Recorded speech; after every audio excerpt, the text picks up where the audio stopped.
Bismillahirrahmanirrahim. Assalamualaikum warahmatullahi wabarakatuh. Perkenalkan, nama saya Abdurrahman Malik. Saya dari 19 3. Adapun dibikin video ini bertujuan untuk memenuhi tugas mata kuliah Civic Education. Di sini saya akan bahas sedikit tentang materi-materi yang telah dipelajari. Yang pertama, pengertian identitas nasional. Identitas nasional adalah identitas sendiri memiliki arti sebagai ciri yang dimiliki setiap pihak yang dimaksud sebagai suatu pembeda atau pembanding dengan yang lain.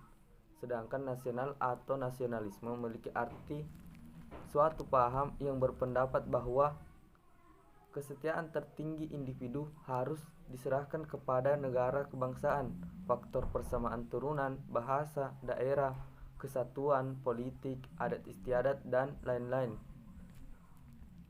Adapun identitas nasional atau nasionalisme antara lain bahasa nasional atau bahasa persatuan, yakni bahasa Indonesia, bendera merah putih, lagu kebangsaan Indonesia Raya, lambang negara yaitu Pancasila, semboyan negara yaitu Bhinneka Tunggal Ika, dasar falsafah yaitu Pancasila, konstitusi hukum dasar negara yaitu Undang-Undang Dasar 1945, konsepsi wawasan Nusantara.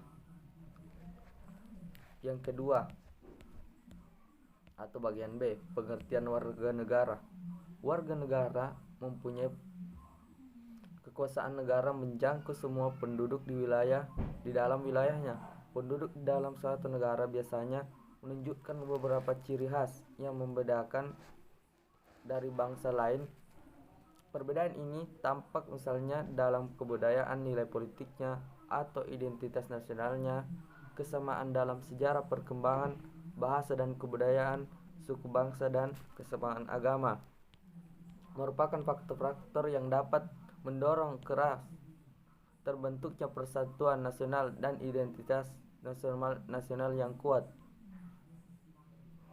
Warga negara mengandung arti peserta, anggota, atau warga dari suatu organisasi dan perkumpulan dan suatu komunitas. Warga negara artinya warga atau anggota dari suatu negara. Berdasarkan perbedaan erat tidaknya hubungan antara orang-orang di suatu negara dengan orang di negara itu, maka orang-orang di suatu negara dapat dibagi menjadi dua golongan, yakni penduduk dan bukan penduduk. Penduduk yakni mereka tinggal berapa lama tempat dikedudukan di daerah suatu negara. Bukan penduduk yakni mereka yang tinggal di suatu negara untuk sementara tidak bermaksud menetap, misalnya turis. Yang ketiga, demokrasi dan otonomi daerah. Pengertian demokrasi. Demokrasi merupakan suatu jalan untuk melakukan perubahan atas apa yang terjadi di masa lampau. Pengembalian hak menentukan pemimpin kepada rakyat, penguasa di bawah penguasaan rakyat dalam sejarah ketaatan Republik Indonesia yang telah lebih dari setengah abad. Perkembangan demokrasi mengalami fluktuasi pasang surut. Masalah pokok yang dihadapi oleh bangsa Indonesia adalah bagaimana upaya meningkatkan kehidupan ekonomi dan membangun kehidupan sosial politik yang demokratis dalam masyarakat yang plural. Yang keempat, jenis HAM dan sejarah masyarakat madani. 1. Pengertian hak asasi manusia. Dalam keputusan asing ditemukan berbagai istilah berkenaan dengan HAM seperti natural rights, hukum rights, dan fundamental rights. HAM, hak asasi manusia, adalah hak-hak dasar yang melekat pada diri manusia. Tanpa hak-hak itu manusia tidak bisa hidup layak sebagai manusia. Menurut John Locke, HAM adalah hak-hak yang diberikan langsung oleh Tuhan Yang Maha Pencipta sebagai hak yang kodrati. Dalam pasal 1 Undang-Undang Nomor 1999 tentang HAM disebutkan bahwa hak asasi manusia adalah seperangkat hak yang melekat pada hakikat dan keberadaan manusia sebagai makhluk Tuhan Yang Maha Esa dan merupakan anugerahnya yang wajib dihormati, dijunjung tinggi, dan dilindungi oleh negara, hukum, pemerintah, dan setiap orang. Demi kehormatan serta perlindungan harkat dan martabat manusia. Secara operasional, beberapa bentuk HAM yang terdapat dalam Undang-Undang Nomor 39 Tahun 1999 tentang HAM sebagai berikut. 1. Hak untuk hidup. 2. Hak berkeluarga dan melanjutkan keturunan. 3. Hak mengembangkan diri. 4. Hak memperoleh keadilan. 5. Hak atas kebebasan pribadi. 6. Hak atas rasa umum.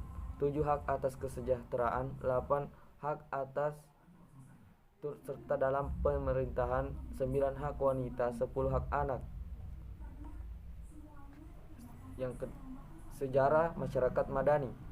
Wacana Civil Society ini merupakan produk sejarah dan lahir masyarakat barat modern. Ia muncul bersamaan dengan proses modernisasi, terutama pada saat terjadi transformasi dari masyarakat feodal menuju masyarakat barat modern. Dalam tradisi Eropa sekitar pertengahan abad, pengertian sipil dianggap sama dengan pengertian negara, yakni suatu kelompok kekuatan yang mendominasi seluruh kelompok masyarakat lain.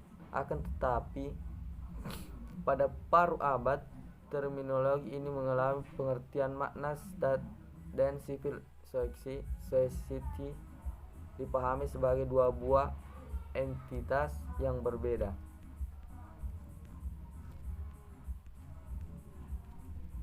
Mungkin cukup sekian yang dapat saya jelaskan.